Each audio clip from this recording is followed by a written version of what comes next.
I figure I'll go ahead and make this modeling story. At least I'll start one segment of it.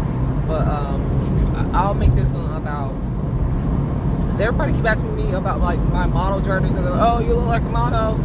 So okay, they're like, okay, whatever. Yeah, I had a history in it, and I'll tell you why I don't like the industry and why I quit and stuff later on, and some stuff I never told nobody really.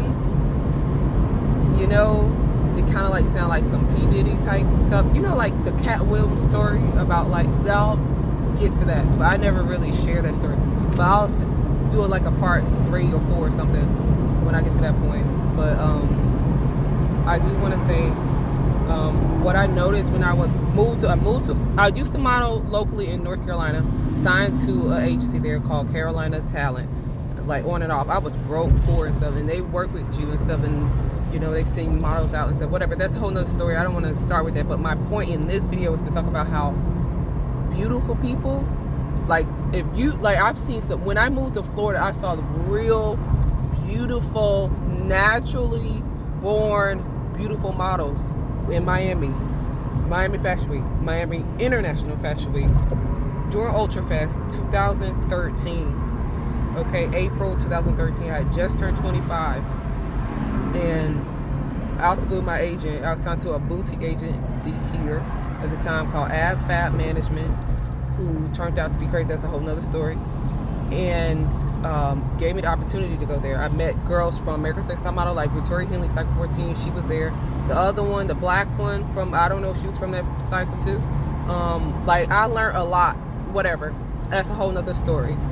But my point in this one is that beautiful people are really beautiful inside. Like, that's my opinion. If you're born beautiful, you always been beautiful, that's the last thing you give a fuck about, to be honest. Because when I met them, they were so nice, so beautiful. And the ones that were the least attractive had the worst attitudes. You know what I mean? They even looked like, you know what I mean? It's hard to say. And I remember I had a friend named Madison, and then she introduced me to a girl named Alexandria, and we all hung out. There were 2 white girls, and we hung out during the duration of the Miami week, for a week. I think it was like 7 days or something like that. And that's a whole nother story. But they were nice too. Like, we didn't argue, we didn't fight. I mean, Madison was on drugs real bad, and she had needle marks down and up her arm. She had some character flaws for sure, but we were in competition for looks. That's the best part about it.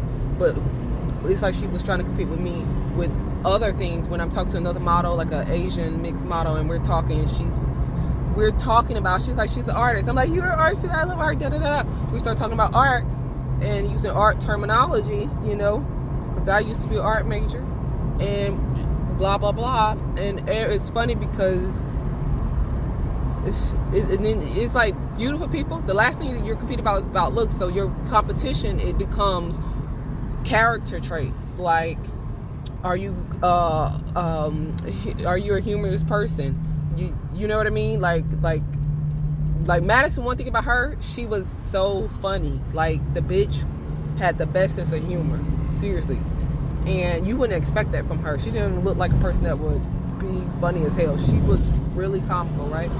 And then I met the girl, she was so artistic. And then one of the most drop-dead-gorgeous, beautiful model of all, she was the nicest one. She gave you the most advice, you know, just sincere and, you know, beautiful inside and out. And met some other ones that weren't that attractive. Terrible attitudes. Terrible. You could tell when they was younger that was ugly ducklings, or still have some other types of insecurities, because they may not be society standard beauty, even though they fit the unique ugliness of what models are. You see what I'm saying? Because models is, you really have to have a ugly but beautiful, artistic, but yet beautiful look to you still.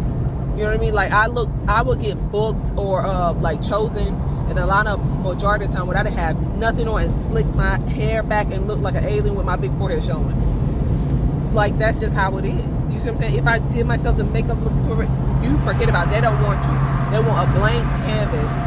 But for the most part, The girls were so nice. That's all I remember. And then one of the girls that was like one of the it girls at the time from North Carolina, you know, she was cool.